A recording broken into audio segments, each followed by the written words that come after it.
L'email est arrivé juste après 9 heures. Aucun objet, juste l'expéditeur, service RH. J'étais debout dans le couloir de mon appartement, une chaussure aux pieds, un tote bag sur l'épaule, les clés entre les doigts. J'ai tapé sur la notification et lu le message sans cligner des yeux. Nous avons le regret de vous informer. Je n'ai pas lâché les clés. Je ne me suis pas assise. Je suis juste restée là, entourée de silence, pendant que les mots retombaient autour de moi comme de la poussière. Ma respiration est restée calme. Ma posture n'a pas bougé. Ils avaient choisi quelqu'un d'autre. 4 entretiens, 11 ans dans l'entreprise, 5 de ces années à me préparer pour ce poste. Mon nom circulait comme favori, de manière officieuse, bien sûr. Le genre de clin d'œil qu'on donne à voix basse, juste assez fort pour que tu entendes. On ne m'avait rien promis, mais tout semblait dire oui, jusqu'à cet email. J'ai fixé l'écran, relu la phrase comme si elle allait se réécrire, comme si j'avais mal lu. Mais non, une autre candidate a été retenue. Une autre, c'est ce mot qui a accroché. Pas meilleur, pas plus qualifié. Juste une autre. Le silence ne s'est rompu que lorsque mon téléphone a vibré à nouveau. Cette fois, un message du groupe. Mon service, l'annonce de la nouvelle recrue. J'ai cliqué. Une photo s'est chargée lentement. Et elle est apparue. Ma sœur, même nom de famille. Même sourire qu'elle utilisait au lycée pour éviter les heures de colle. Sous sa photo, en gras, responsable senior des partenariats stratégiques.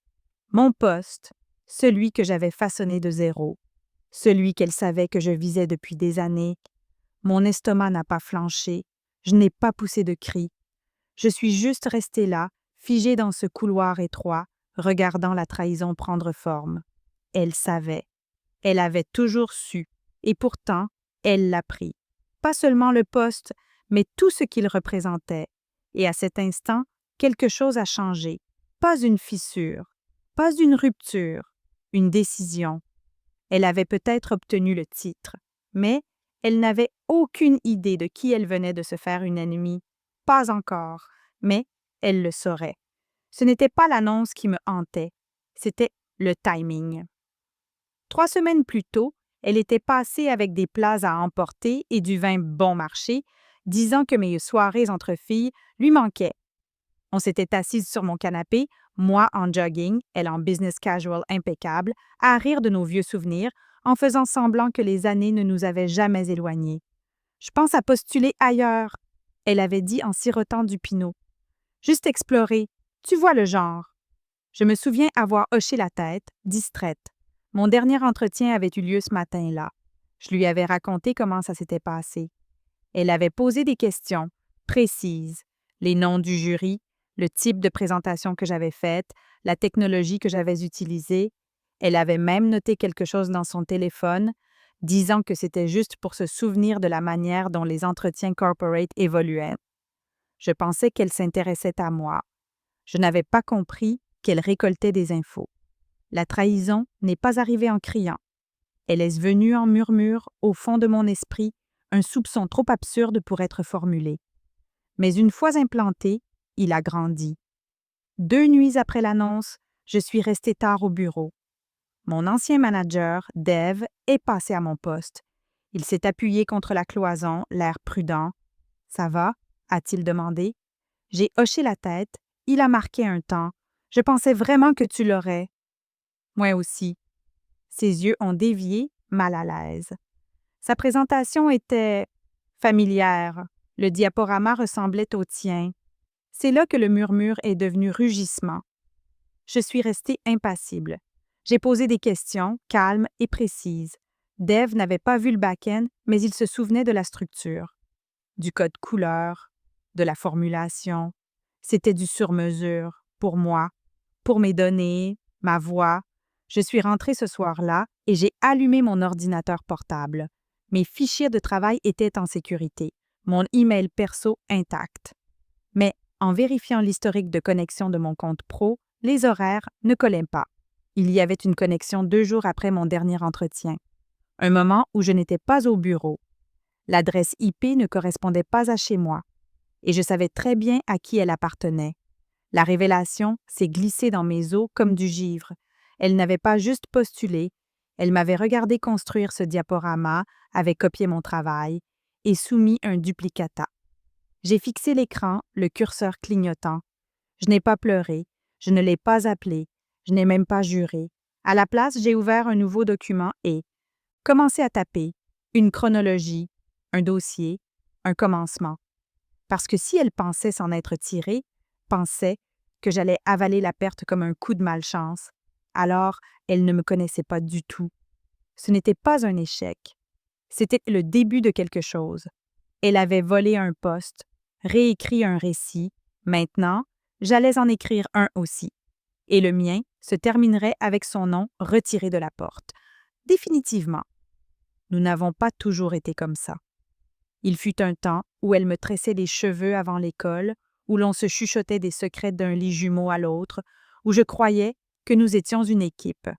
Elle avait 2 ans de plus, toujours plus rapide, plus bruyante, le centre de chaque pièce. Ça ne me dérangeait pas. Je la suivais, j'apprenais. Au lycée, elle a imité la signature de ma mère sur un mot de retard, comme si de rien n'était. Quand je lui ai demandé comment elle avait fait, elle a souri et dit « La confiance. Il ne pose de questions que si tu hésites. » C'était Jasmine. À l'époque, je trouvais ça malin. Plus tard, je comprendrai que c'était autre chose, quelque chose de plus froid. La première fissure est apparue à la fac. On s'est retrouvés dans la même université, plus par hasard que par choix.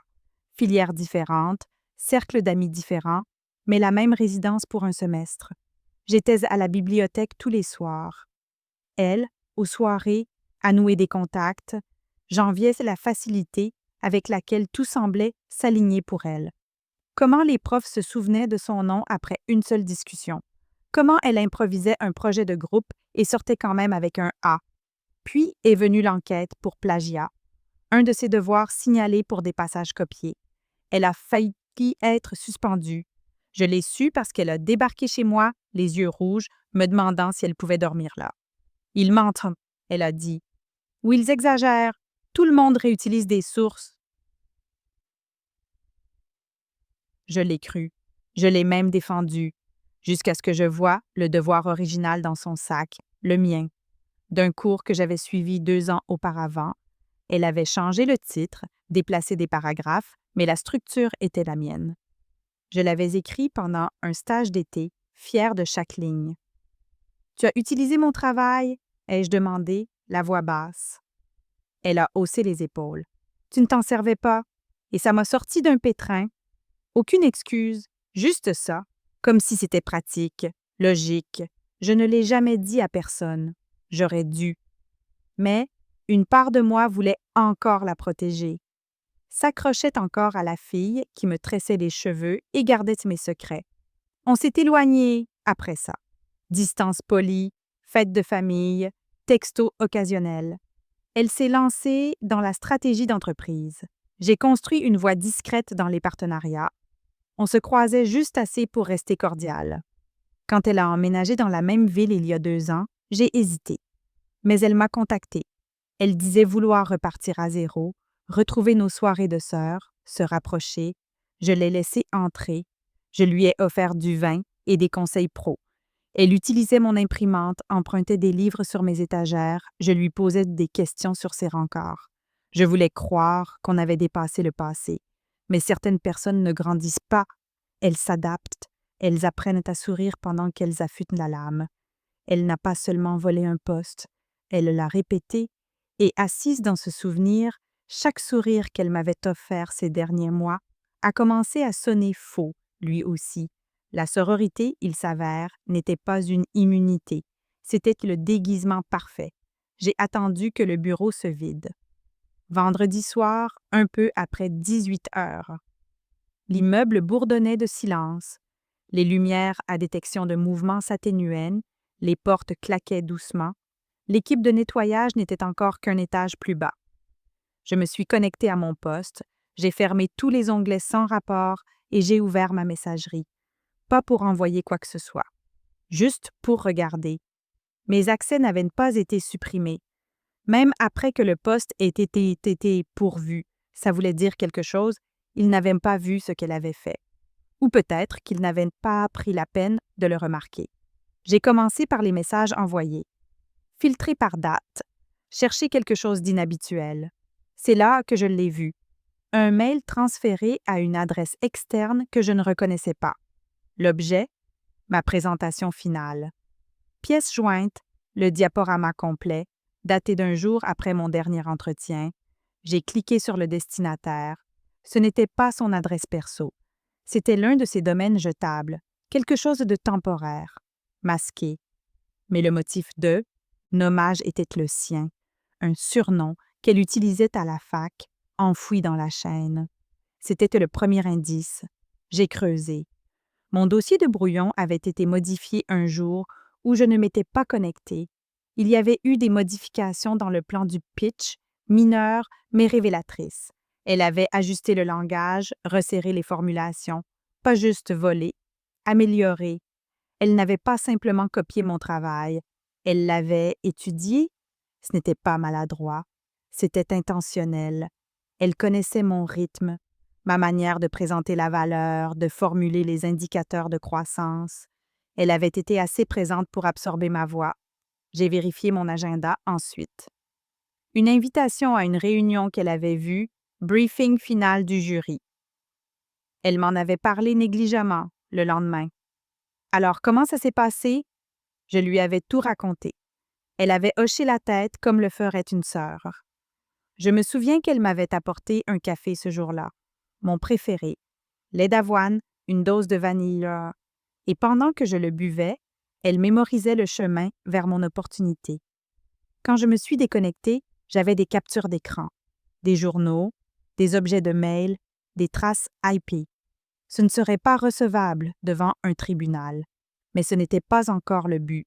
Ce qui comptait maintenant, c'était la certitude, et je l'avais. Quand j'ai quitté le bureau, l'air était devenu vif. Le printemps s'accrochait aux derniers frissons de l'hiver. J'ai marché lentement jusqu'au métro, mon téléphone lourd dans la poche de mon manteau. Elle pensait pouvoir me prendre ça et que je m'effondrerais, que je disparaîtrais. Mais je ne disparais pas. J'observe, je consigne, et maintenant je savais, elle n'avait pas gagné ce poste. Elle l'avait construit, érigé son succès avec les pierres volées à ma base. Ce n'est pas de l'ambition, c'est du vol, et j'en avais fini de lui faire de la place. Ce n'était plus du chagrin, c'était une stratégie, une lente inspiration avant le mouvement qui fait tout basculer. Je n'allais pas la confronter, pas encore. J'allais construire quelque chose de mieux, une conséquence qu'elle ne verrait pas venir. Je n'avais pas prévu d'aller au dîner de famille, mais ma mère a appelé 3 fois dans la même journée. Elle a laissé un message à la dernière sonnerie. Ça fait trop longtemps.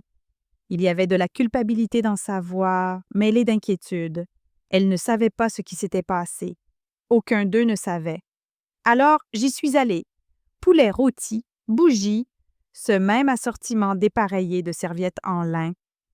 Mon père servait le vin pendant que ma mère s'agitait autour de la cuisson des légumes. Ma sœur était déjà assise quand je suis entrée. Elle s'est levée, a souri trop largement et a dit « Tu es venue ». J'ai hoché la tête. C'est tout. Nous avons pris nos places habituelles, elle à ma gauche, nos parents en face. Pendant les premières minutes, tout semblait normal. Rire creux, nouvelles des cousins. Ma mère a demandé des nouvelles du travail. Ma fourchette s'est arrêtée en l'air. J'ai répondu avec prudence. En pleine transition. C'est là que ma sœur est intervenue. « Oh, elle fait sa modeste, a-t-elle dit. Elle discute avec une autre boîte, non? » Elle m'a regardée comme si on jouait encore aux sœurs. Je n'ai pas soutenu son regard. Puis mon père a posé des questions sur son nouveau poste. Elle s'est illuminée, a déroulé le résumé tout près. Titre, périmètre, salaire, tellement fluide qu'on aurait dit qu'elle avait rédigé la fiche de poste elle-même, parce que c'était le cas. Presque mot pour mot. La mienne. Ma mère rayonnait. « Vous vous en sortez si bien toutes les deux. J'adore vous voir enfin vous soutenir. » Quelque chose s'est fendu en moi à cet instant. Pas de la colère, pas de la tristesse.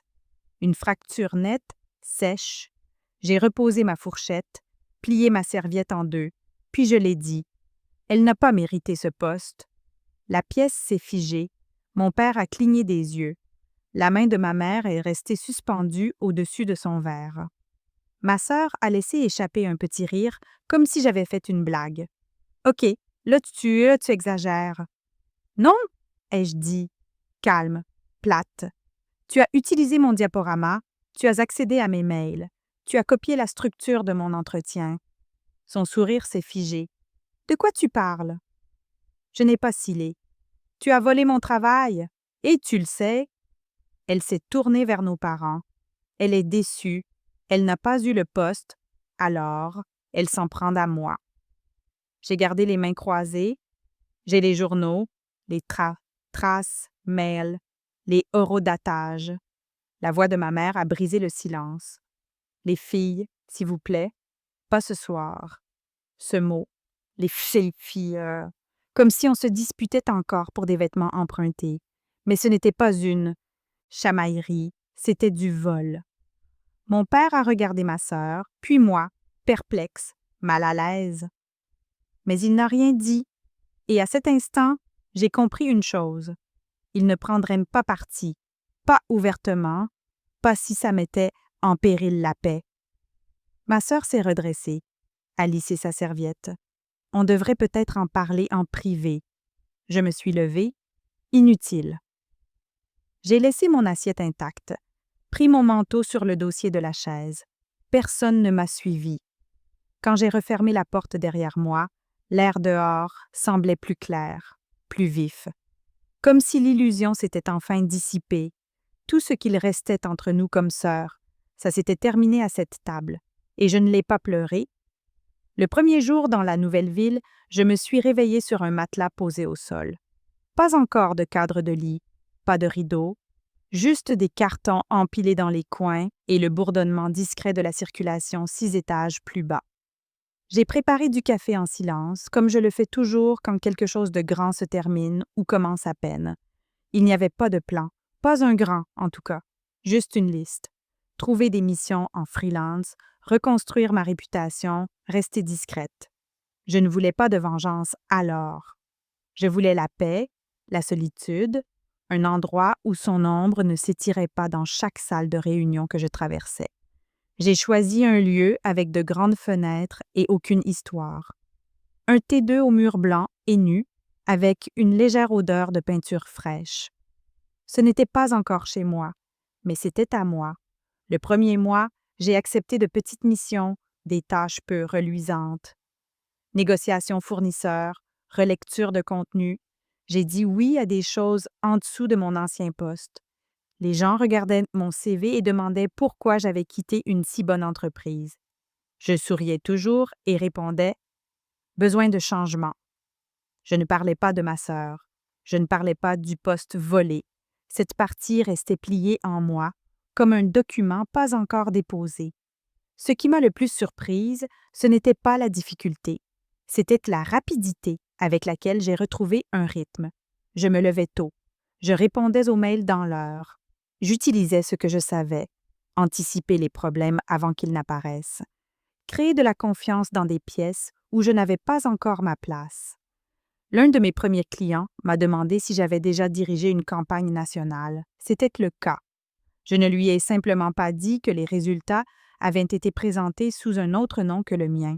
À la place, j'ai tout reconstruit de zéro. Plus net, plus précis, sans ses empreintes. Les paiements ont commencé à arriver. Petits au début, puis plus conséquents. Le bouche à oreille a suivi, les recommandations aussi. Au bout de 6 mois, mon agenda était plein et une liste d'attente commençait à se former. Ce n'était pas tape à l'œil, ce n'était pas public, mais c'était réel. Je travaillais seule, je mangeais seule, je passais mes week-ends avec des livres et de longues balades dans des quartiers inconnus. J'aimais l'anonymat. J'aimais n'être personne pour un temps. Ce à quoi je ne m'attendais pas, c'était à la force de cette solitude. Personne pour me voler mes slides. Personne derrière mon épaule avec un sourire qui cache une stratégie. Juste le silence. Et la lente, méthodique construction d'une vie qui n'appartenait qu'à moi. Certaines nuits, je pensais à elle. Je me demandais si elle consultait mon profil LinkedIn ou si elle posait des questions, mais je n'ai jamais tapé son nom. Je n'avais pas besoin de savoir, parce que pendant qu'elle mimait le succès dans des pièces bâties sur du génie emprunté, moi, je construisais quelque chose sans raccourci, brique après brique, la compétence plutôt que le spectacle. Et cette fois, la fondation était à moi seule. Je ne l'ai pas suivie, pas au début, mais Internet a cette manière de livrer ce que l'on ne cherche pas. Une connexion aime une photo. Un ancien collègue repartage un communiqué de presse. Et la voilà, encore. Son visage dans une newsletter d'entreprise, une citation accolée à un projet qu'elle n'avait même pas touché il y a 5 ans, un slogan sur l'innovation et repousser les limites. Elle montait, directrice de la stratégie en 2 ans. Invitée à une table ronde intitulée Femmes et Leadership, prendre sa place. J'ai regardé un extrait de 5 secondes en silence. Ses gestes étaient maîtrisés, son sourire impeccable, le même qu'elle arborait adolescente quand elle convoitait les clés de la voiture. J'ai fermé l'onglet, marché jusqu'à la cuisine, rempli un verre d'eau et fixé l'évier. Je n'étais pas en colère, juste rappelé de ce qu'elle avait pris, de la facilité avec laquelle elle s'était glissée dans mon siège et l'avait revendiqué. Certains jours, j'ai pensé à la dévoiler, publier les journaux, transférer les mails. Il y avait de quoi faire du bruit, peut-être même provoquer un remous. Mais ce ne serait que ça. Du bruit, des flammes passagères, un instant de chaos sans réelle conséquence. Et je ne voulais pas du chaos, je voulais une empreinte. Alors, j'ai travaillé. J'ai construit des systèmes, des réseaux silencieux qui dépassaient la hiérarchie d'une seule entreprise. Mes clients ont commencé à me recommander non seulement parce que je livrais, mais parce que j'anticipais. J'ai commencé à recevoir des invitations à parler, pas sur scène, mais en salle de conseil. Sessions privées, développement stratégique. Le genre de travail qui ne déclenche pas d'applaudissements, mais change les décisions à huis clos. J'ai créé des modèles si nets qu'ils pouvaient être déployés sur plusieurs continents. Et ils l'ont été. Personne n'a applaudi. Personne n'en a tweeté. Mais j'ai commencé à voir des traces de mon travail dans des endroits où je n'étais jamais allée. Et c'était suffisant. Et pourtant, elle réapparaissait. Un podcast. Une citation dans un magazine pro. C'est une étoile montante, disait un article. Un esprit stratégique brillant. Elle empruntait encore la brillance. Mais tôt ou tard, ce qu'on emprunte doit être rendu. Et pendant qu'elle montait vite, je connaissais mieux le terrain. Je savais comment fonctionnaient ces pièces-là, comment la performance finit toujours par exiger du fond. Alors j'observais, pas de manière obsessionnelle, de manière stratégique. Je gardais des éléments ici et là, pas pour me venger, pour le contexte, pour comprendre jusqu'où portait l'écho. Elle ne se contentait pas de survivre dans le rôle qu'elle avait volé. Elle en faisait une marque. Mais plus elle grimpait, moins il y avait de place pour l'erreur. Et plus on dépasse de gens en montant, plus on laisse de témoins derrière soi. Je n'attendais pas de bondir, j'attendais le moment où le silence ne serait plus une force, mais une stratégie, parce qu'on ne démonte pas un mensonge avec du bruit, on le démonte avec la vérité, dans la bonne pièce, au bon moment.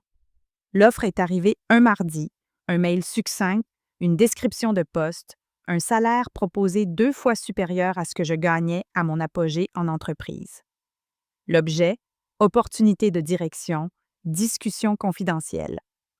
Au début, je n'ai pas reconnu l'expéditeur, un associé dans un cabinet de recrutement pour lequel j'avais fait un peu de conseils discrets. Nous avions collaboré une fois, il y a des années, sur un petit déploiement pour un client du secteur médical. Je me souvenais de lui comme quelqu'un d'efficace, mesuré, du genre à remarquer sans trop parler. J'ai cliqué sur la pièce jointe, parcouru le PDF. C'est là que j'ai vu le nom de l'entreprise, son entreprise, mon ancienne entreprise, celle où ma carrière avait été enterrée avant de pouvoir éclore. Je suis restée immobile un instant, le curseur clignotant au bord de l'écran, pas par choc, pas par peur, par quelque chose de plus lourd, de plus tranchant. J'ai continué à lire. Le poste n'était pas simplement senior, Il était de haut niveau, supervision de 3 divisions dont la stratégie, son service. Mes doigts sont restés en suspens au-dessus du clavier, non pas par hésitation, mais par calcul. Était-ce poétique? Peut-être, mais c'était aussi pratique. Le message du recruteur était clair. Il restructurait discrètement. Il cherchait quelqu'un capable de diriger avec clarté, quelqu'un avec une expertise transversale, une réputation de résultat, de discrétion et de vision stratégique. Mon nom était revenu, disait-il. Plus d'une fois, j'ai répondu avant que le café ne refroidisse. 3 entretiens, un panel de direction, une proposition de projet confidentiel. J'ai livré un document stratégique en 6 jours, sur mesure, appuyé sur des données, scalables. Quand ils m'ont fait l'offre, j'ai posé une seule question. Qui dirige actuellement la stratégie? Il y a eu un silence à l'autre bout du fil. Jasmine Rowe, a dit la responsable RH, mais cette équipe sera réorganisée sous votre direction. J'ai dit oui, pas avec de la vengeance dans la voix, avec de la clarté. Je n'avais plus besoin de l'exposer, j'entrais dans la maison qu'elle pensait posséder, avec des clés dont elle ignorait l'existence. J'ai signé les papiers, envoyé les formulaires de conformité, fixé ma date de début au mois suivant. Et puis, j'ai fait quelque chose que je n'avais pas fait depuis des années. J'ai ouvert son profil. Son titre n'avait pas changé depuis 2 ans. Son équipe avait rétréci. 2 démissions listées sur le blog de l'entreprise avaient eu lieu dans sa branche. J'ai lu les noms, je me souvenais des talents, des personnes qu'elle avait probablement écartées, minimisées ou exploitées, et désormais, elle ne rendait de compte à personne. Mais bientôt, ce serait le cas. À moi. J'ai fermé le navigateur, terminé mon thé et sorti un carnet du tiroir de mon bureau. Sur la première page, j'ai écrit 3 mots. Clarté, précision, arrivée, parce que ce n'était pas un retour. C'était un règlement de compte, pas bruyant, pas précipité, mais incontestable. Et j'étais prête. Le hall avait le même aspect, les mêmes sols brillants, les mêmes murs de verre, la même odeur de papier et de café trop fort flottant près de l'accueil. Mais cette fois, je ne me présentais pas comme candidate. C'était moi qu'ils attendaient. Le nouveau badge s'est accroché facilement à ma veste. Lettre blanche. Accès senior. Un petit détail, mais il disait tout. J'ai hoché la tête au personnel de l'accueil. Certains visages m'étaient familiers, bien qu'ils me regardaient désormais avec une distance professionnelle. Celle qu'on réserve aux cadres dirigeants. L'ascenseur a monté en silence. Mon reflet dans les portes en acier brossé me renvoyait un regard fixe. Yeux assurés, col bien ajusté, aucune hésitation dans la ligne de ma mâchoire. Les portes se sont ouvertes au 10e étage. Mon étage. Le bureau qu'on m'avait attribué donnait sur un angle. Lumière naturelle venant de 2 côtés. Murs propres, étagères vides, une toile blanche. Je ne me suis pas assise. J'ai arpenté les couloirs. Certaines personnes m'ont reconnu immédiatement. Quelques murmures en fusée, pensant que je n'écoutais pas. Mais personne ne m'a abordé au début, jusqu'à ce que Raj des opérations tourne au coin du couloir et s'arrête net. « Tu es de retour ?» J'ai esquissé un léger sourire. « On dirait bien. » Il m'a fixé une seconde, puis a affiché un sourire lent. « Eh bien, bordel, bienvenue chez toi. » On s'est serré la main, ferme, respectueuse. Et juste comme ça, l'énergie a changé. Je n'étais plus un fantôme du passé. J'étais la direction. À la mi-journée, j'ai reçu l'organigramme. Son nom y figurait toujours. Même titre, même service. 2 lignes pointillées reliant son poste à des rôles qui me rapportaient désormais. Son autorité n'était plus directe, n'était plus finale. J'ai étudié sa branche. Pas les intitulés, les gens, les talents sous elle. Certains noms me rappelaient mes débuts, d'autres étaient nouveaux. Cet après-midi-là, j'ai tenu de brèves présentations avec chaque équipe. Formel, concis, ma voix stable. Je n'ai pas parlé d'elle, mais chaque mot redessinait la structure du pouvoir. Pas avec des menaces, pas avec des annonces, avec une présence, celle qui ne demande pas la permission. À 15h45, on a frappé à ma porte. J'ai levé les yeux. Elle se tenait dans l'embrasure, impeccable comme toujours, veste cintrée, lignes nettes, cette élégance qui autrefois m'intimidait. Ce n'était plus le cas. Elle a hésité un instant, puis a souri comme si c'était juste un mardi parmi d'autres. Je ne savais pas que tu nous rejoignais. J'ai désigné le siège en face du mien. Apparemment, tu vas relever de mon bureau. Elle ne s'est pas assise, son sourire a vacillé à peine. J'imagine qu'on se parlera bientôt? J'ai hoché la tête. Entretiens individuels en fin de semaine. Cycle d'évaluation standard. Elle a cligné des yeux, comme si elle cherchait un passage plus doux à travers ce moment. Mais il n'y en avait pas.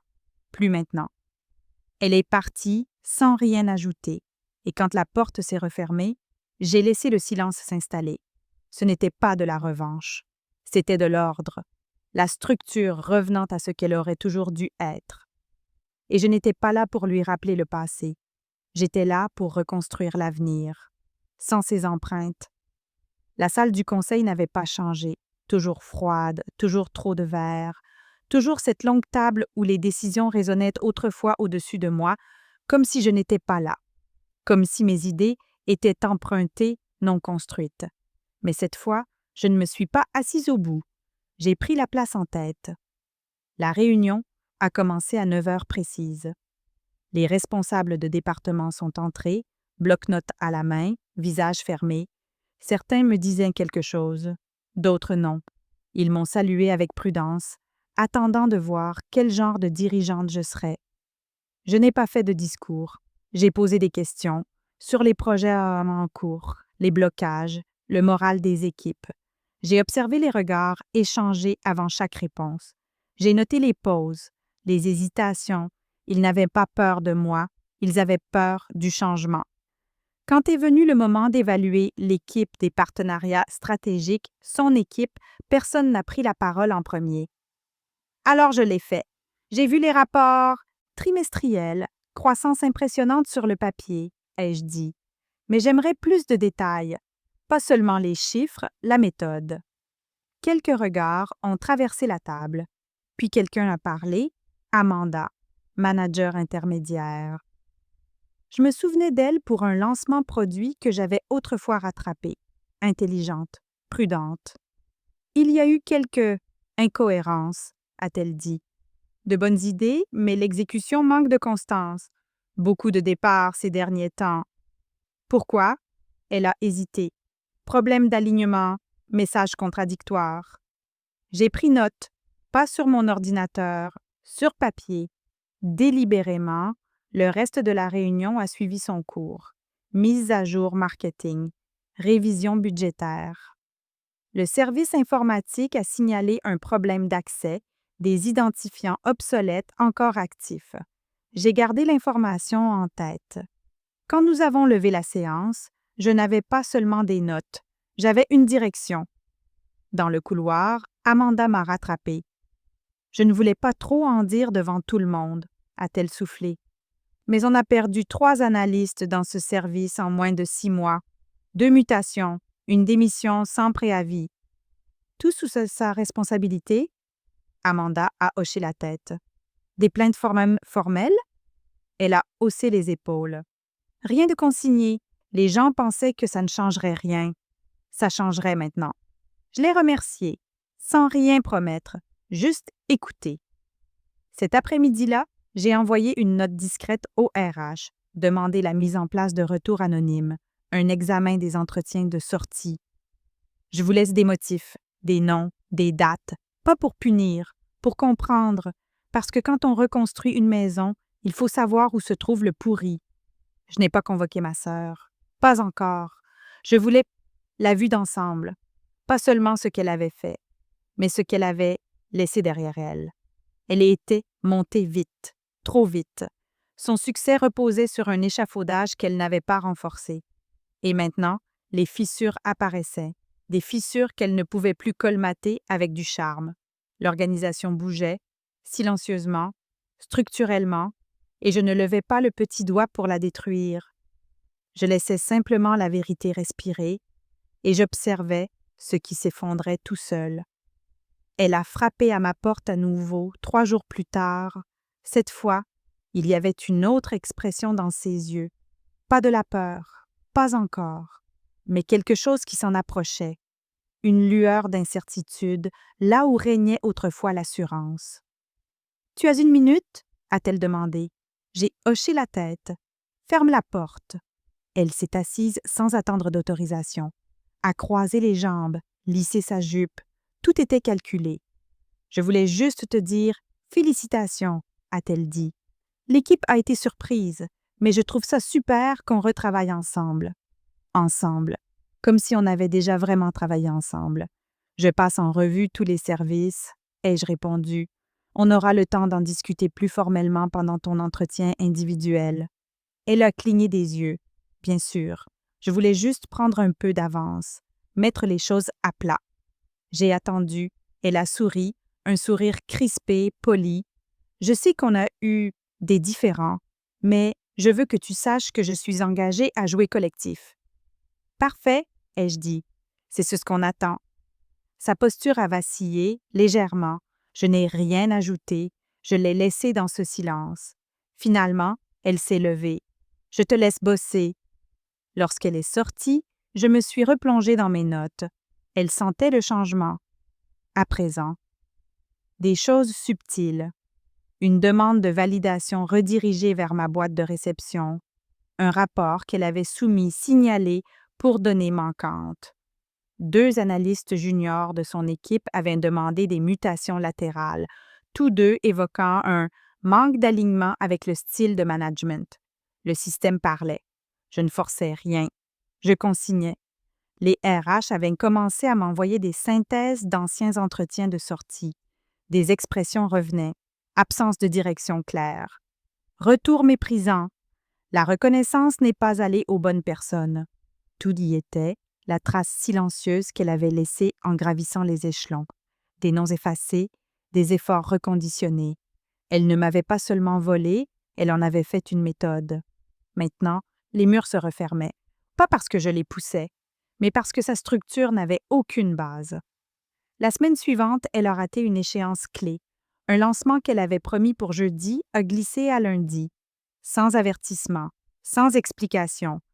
Interrogée, elle a blâmé les ressources, mais 2 de ses collaborateurs avaient déjà signalé le retard. J'ai vu les excuses commencer à se fissurer. En réunion, elle parlait davantage. Essayait de prendre le dessus, mais ses propos tournaient en rond, pleins de jargon, vides de contenu. L'assurance sonnait fragile, comme du verre sous tension. Son équipe devenait plus silencieuse. Je ne l'ai pas corrigée devant eux. Je n'en avais pas besoin. Je me suis contentée de poser des questions auxquelles elle ne pouvait pas répondre. « Tu peux me décrire la méthode que tu as utilisée? Quel membre de l'équipe a dirigé ce segment? Quels indicateurs ont servi à valider les résultats? » Chaque fois, ses réponses se faisaient plus maigres. Elle se délitait, pas d'un coup, mais visiblement, et la salle commençait à le voir. Je n'étais pas là pour l'humilier. J'étais là pour diriger, pour réparer, pour restaurer ce qu'elle avait vidé de sa substance. Et je le ferais sans hausser le ton, parce que le pouvoir ne crie pas.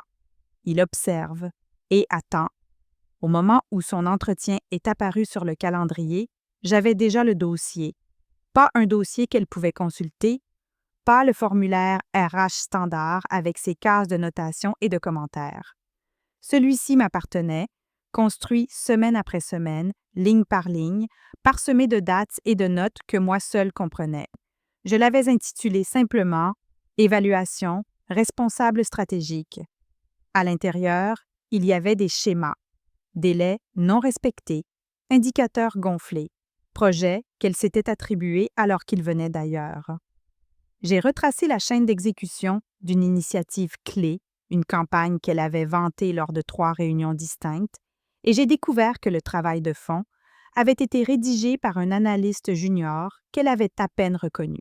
Cet analyste avait depuis démissionné, sans bruit, sans entretien de sortie, juste disparu. J'ai noté « Nuit à la rétention ». Dans 3 services différents, son nom apparaissait dans des retours qui ne lui étaient pas directement adressés. Des frustrations canalisées dans des synthèses RH vagues, des emails formulés avec prudence pour éviter le conflit. Mais, entre les lignes, c'était clair. Les gens ne lui faisaient pas confiance. Ils la toléraient, et maintenant, même cela, ils ne le faisaient plus. Pourtant, je n'abordais pas l'entretien en cherchant le conflit. J'y allais pour la justesse. La veille, j'ai rencontré les RH en privé. J'ai exposé mes observations. Mon ton est resté neutre, mesuré, aucune accusation, juste des faits. Ils ont écouté attentivement. Quand j'ai terminé, la directrice a refermé son carnet. Si tout cela est vérifié, on pourrait envisager une procédure de remédiation formelle. J'ai hoché la tête. Laissons-lui d'abord la possibilité de répondre. Je n'étais pas là pour la détruire, j'étais là pour la responsabiliser. C'est différent. Ce soir-là, je suis restée tard au bureau. Le bâtiment se vidait autour de moi. Dehors, la ville glissait doucement vers le crépuscule. J'ai rouvert mon ordinateur une dernière fois et esquissé la structure de la conversation du lendemain. Responsabilité clé, résultat versus attente. Synthèse des retours d'équipe. J'ai terminé le document par une seule question. Peux-tu expliquer ton approche du leadership, pas comme un piège, comme un miroir? Je voulais qu'elle parle dedans, qu'elle entende ses propres justifications, qu'elle voie si elle reconnaissait ce qu'elle était devenue à force de courir après un statut. Elle croyait que le leadership était une mise en scène, mais ça ne l'est pas. C'est une responsabilité, et le désordre qu'elle avait laissé derrière elle, il n'était plus invisible. Le lendemain matin, j'ai posé le dossier sur mon bureau avant son arrivée, sans mise en scène, sans stylo rouge, juste une structure. Parce qu'au moment venu, je voulais que ce soit sans équivoque. Ce n'était pas personnel, c'était professionnel, et j'étais prête à parler franchement. À la sœur qui m'avait un jour volé mon poste, désormais assise en face de la femme qu'elle n'aurait jamais cru revoir, comme supérieure hiérarchique. Elle est entrée à l'heure exacte. Pas d'hésitation dans sa démarche, aucune fissure sur son visage. Elle portait l'assurance de quelqu'un habitué à diriger, s'accrochant encore à l'illusion du contrôle. J'ai désigné le siège en face de moi. Elle s'est assise, a croisé les jambes, joint les mains. Alors, a-t-elle dit d'un ton léger, « Mon évaluation ». J'ai hoché la tête, saisi le dossier sans cérémonie. Commençons. J'ai entamé avec les fondamentaux, objectifs de performance, livrables des projets, délais. Elle acquiesçait rapidement, machinalement, comme si elle avait déjà vécu ça et ne s'attendait à aucune surprise. Mais je ne me suis pas précipitée. J'ai pris mon temps, tourné chaque page avec intention, laissé le silence s'installer entre les sections, puis j'ai changé de cap. J'ai recueilli des éléments au-delà des indicateurs de surface, ai-je dit d'une voix posée. Dynamique d'équipe, délai d'exécution, attribution des contributions. Ses sourcils se sont légèrement haussés. D'accord. J'ai exposé la première anomalie, une initiative qu'elle s'était appropriée seule alors qu'elle venait de 2 collaborateurs juniors. J'ai cité des dates, des mails, l'historique des versions. Elle s'est adossée. J'ai encadré ce projet. Ils étaient juniors. J'ai contribué à orienter la vision. Tu as supprimé leur nom de la présentation finale, ai-je répondu. 2 fois, son sourire s'est effacé. J'ai continué. Délai non respecté. Brief incomplet. Un schéma de mauvaise communication qui ne venait pas d'en dessous, mais d'elle. Elle a bougé sur sa chaise. Il y a toujours un contexte. Tout va vite. Les équipes évoluent. Parfois, les fils s'en mêlent. Ils ne s'en mêlent pas toujours de la même manière, sauf si quelqu'un les guide ainsi. Je n'ai pas haussé le ton, j'ai simplement lu la pièce. Et la pièce me disait qu'elle commençait à ressentir quelque chose. Le poids de la conséquence. La vraie. Pas les ragots, pas une réprimande de sœur, mais une preuve documentée, indiscutable, d'un échec de leadership. Puis j'ai ouvert la dernière page. Retour anonyme de l'équipe. Extrait d'entretien de sortie, des phrases soulignées, ton condescendant. S'attribue le mérite, évite les responsabilités. Laisser l'équipe incertaine sur qui dirigeait. Sa mâchoire s'est crispée. « Ce n'est pas juste, a-t-elle murmuré. Les gens cherchent toujours un coupable quand tout n'est pas parfait. Ils ne te blâment pas, ai-je dit. Ils te décrivaient. » Le silence s'est étiré. J'ai observé ses yeux parcourir à nouveau les documents. Pas pour lire, pour assimiler, cherchant une faille à tirer pour défaire le récit. Mais cette fois, il n'y en avait pas. « Il s'agit d'un entretien de performance formel, ai-je dit. Et, à moins que tu ne puisses fournir des éléments vérifiables contredisant ce qui est présenté ici, les RH entameront les étapes suivantes. » Où elle n'a rien répondu. Pas tout de suite. Parce qu'elle savait. Elle savait ce que c'était. Pas de la vengeance, pas du théâtre, de la responsabilité, un miroir tenu droit. Et pour la première fois depuis très longtemps, elle ne pouvait pas détourner le regard. Elle ne parla pas pendant 1 minute entière. Ses mains reposaient sur ses genoux, parfaitement immobiles. Ses yeux parcouraient de nouveau les pages à la recherche d'une faille, une erreur dans la structure, une échappatoire. Mais il n'y en avait pas. Les preuves n'étaient pas circonstancielles. Elles étaient structurées, délibérées, complètes. Lorsqu'elle leva enfin les yeux, sa voix était plus basse. « Tu as vraiment gardé tout ça? »« Oui. » Son expression changea à peine, comme si elle ne savait plus à quelle version de moi elle avait affaire. Celle dont elle se souvenait ou celle assise en face d'elle maintenant? « Ça semble personnel, » dit-elle. « Je me suis adossée. C'est professionnel. Mais si tu demandes si je me souviens, oui, je me souviens. » Elle ne demanda pas de quoi je parlais. Elle savait. 5 ans peuvent sembler longs pour quelqu'un qui va vite. Mais pour quelqu'un qui consigne tout, le temps ne fait qu'aiguiser les choses. « Le diaporama original, ai-je dit. Celui que tu as utilisé pour décrocher ton premier poste ici. Il était calqué sur le mien, jusqu'aux transitions entre les slides. » Son visage ne bougea pas, mais ses épaules se tendirent presque imperceptiblement. J'avais accès aux journaux, aux traces mail, aux chevauchements dans l'agenda. Je les ai conservés. « Tu ressors tout ça maintenant? » demanda-t-elle, une pointe de défense dans la voix. « Non, » ai-je dit calmement. « Je n'ai jamais enterré la vérité. » Elle croisa les bras. « Tu n'as rien dit à l'époque. »« Non, parce que je n'avais pas envie de me battre pour quelque chose déjà souillé. Je te l'ai laissé. Je suis partie. »« Alors pourquoi en parler maintenant? » J'ai marqué une pause. Parce que les fondations que tu as posées ici ne t'ont jamais appartenu. Et les fissures sont enfin apparentes. Cette évaluation ne parle pas de vengeance. Elle parle de conséquences. Et de clarté, qu'elle détourna le regard, la mâchoire crispée. Pendant des années, elle avait traversé cette entreprise en portant un éclat emprunté, souriant pendant les entretiens annuels. Vendait des idées qu'elle n'avait pas conçues, contournait les étapes et appelait ça de l'efficacité. Et ça avait fonctionné. Jusqu'à maintenant. Tout ce qu'il y a dans ce dossier est vérifiable, ai-je poursuivi. Ce n'est pas une querelle, c'est un dossier, et que tu le reconnaisses ou non, le processus est déjà lancé. Sa voix, quand elle revint, était amère. Tu attendais ce moment. Non, ai-je dit. Je m'y préparais. C'est différent. Elle se leva lentement, rassemblant les documents comme si elle allait les plier en une autre forme.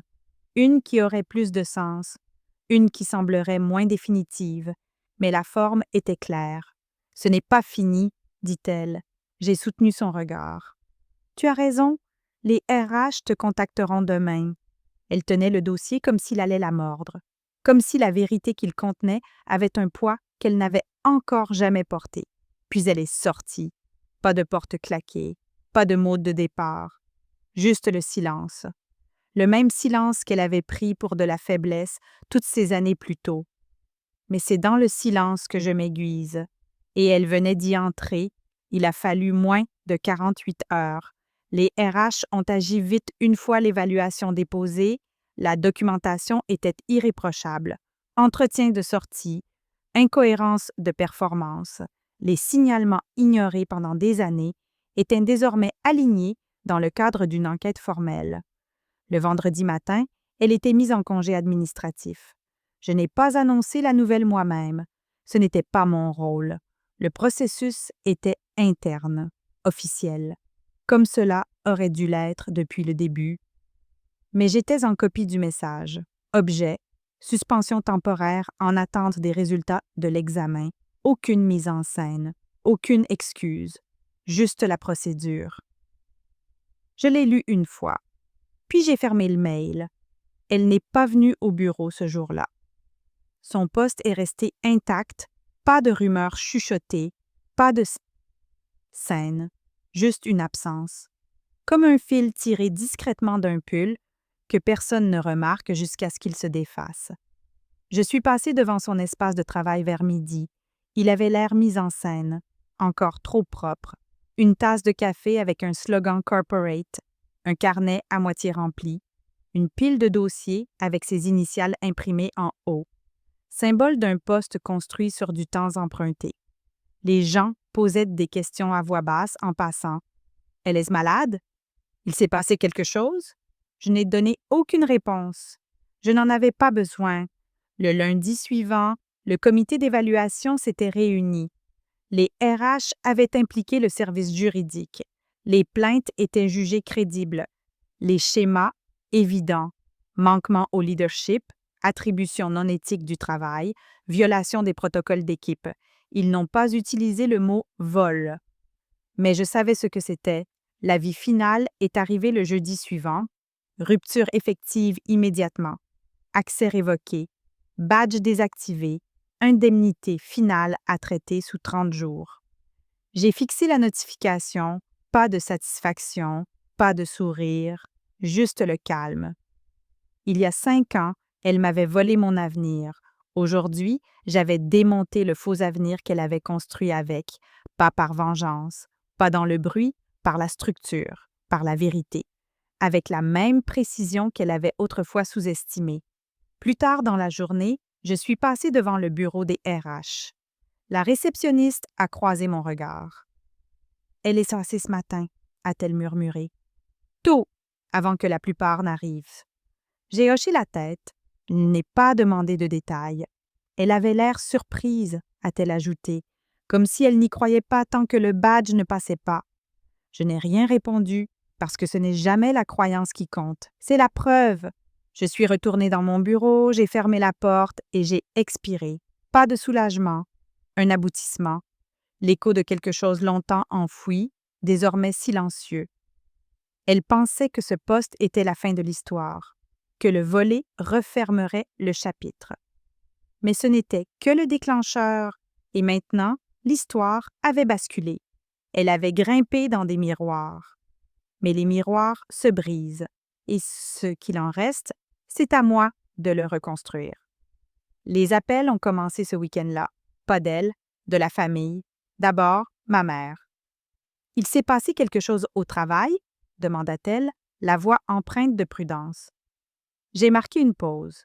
Oui, un silence suspendu de l'autre côté, puis la vraie question. « Tu as eu quelque chose à voir avec le départ de ta sœur? » Je n'ai pas bronché. J'ai suivi le protocole, j'ai respecté mes responsabilités. « Mais tu savais, » dit-elle, presque en chuchotant, « tu savais ce qu'elle avait fait avant. » « Oui. Pourquoi ne pas l'avoir arrêtée plus tôt? » J'ai regardé par la fenêtre. La ville s'agitait doucement en dessous, inconsciente du poids qui traversait la ligne. Parce que j'avais besoin d'être quelqu'un qui ne réagit pas simplement. J'avais besoin de construire quelque chose qu'elle ne pourrait pas atteindre. « Tu parais froide, » dit ma mère. « Non, » ai-je répondu. « Je suis lucide. » Elle n'a pas répliqué, mais elle n'a pas approuvé non plus. Ensuite est venu un texto de notre cousine. La famille ne devrait pas se faire ça. Je n'ai pas répondu, parce que la famille ne devrait pas voler non plus. La famille ne devrait pas transformer la confiance en arme ou porter ta gentillesse comme une armure tout en poignardant dans le dos. Le vrai poids n'était pas dans les reproches. Il était dans cette prise de conscience. Certaines personnes choisiront toujours le confort à la responsabilité. Elles veulent une résolution sans affrontement. Elles veulent la paix, même si elle repose sur le silence. Mais je ne faisais plus de place pour ça. Elle avait quitté l'entreprise, désormais. Pas d'adieu, pas d'héritage. Juste une ligne dans le système RH indiquant « Licenciement pour motif valable ». Son bureau est resté vide une semaine.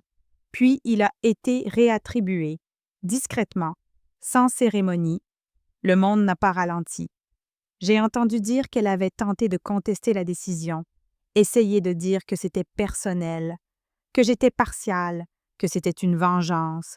Mais les documents ne portaient pas mon nom.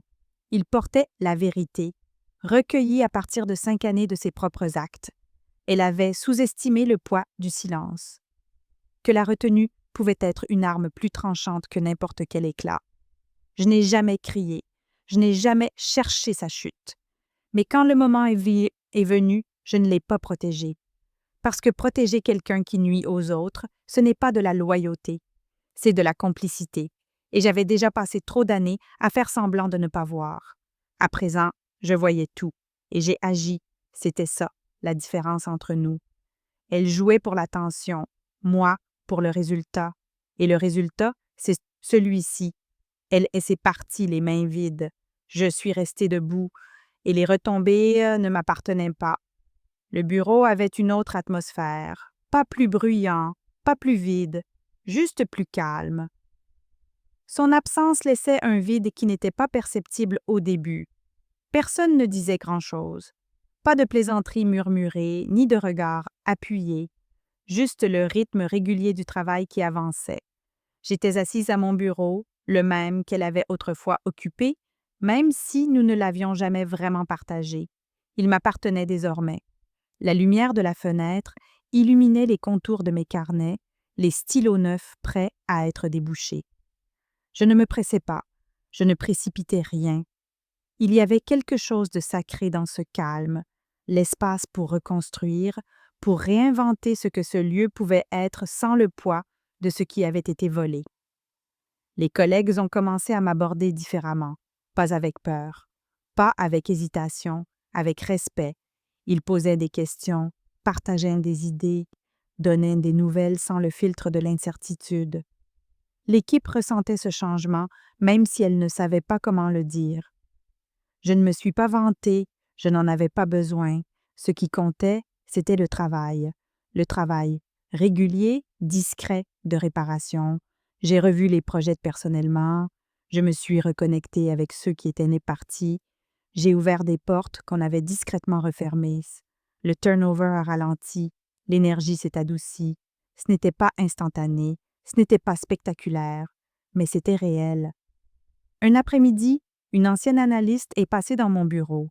« Merci », a-t-elle dit, les yeux calmes, « de nous avoir apporté de la clarté. » Ce mot, clarté, était celui que je poursuivais depuis le début.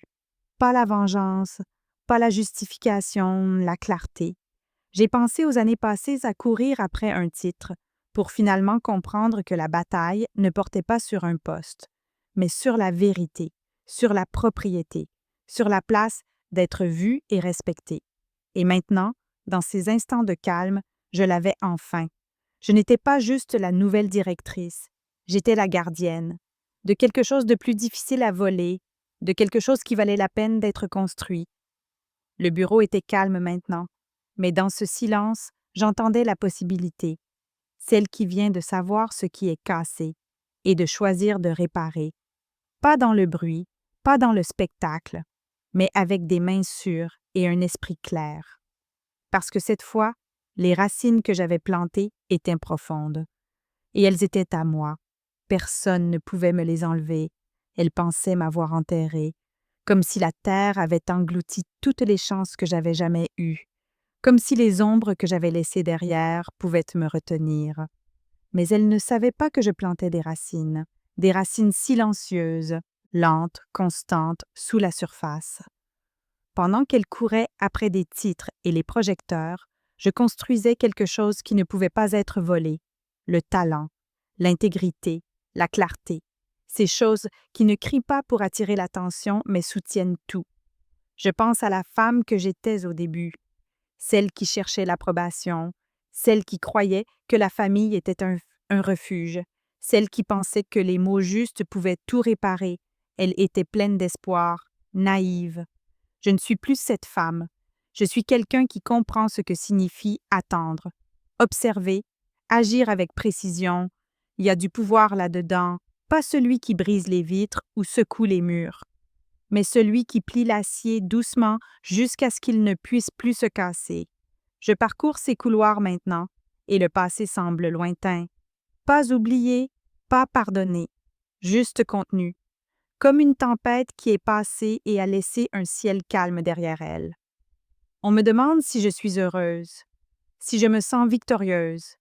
Je ne réponds pas par des célébrations, je réponds par le silence, parce que la vraie victoire n'est pas un instant.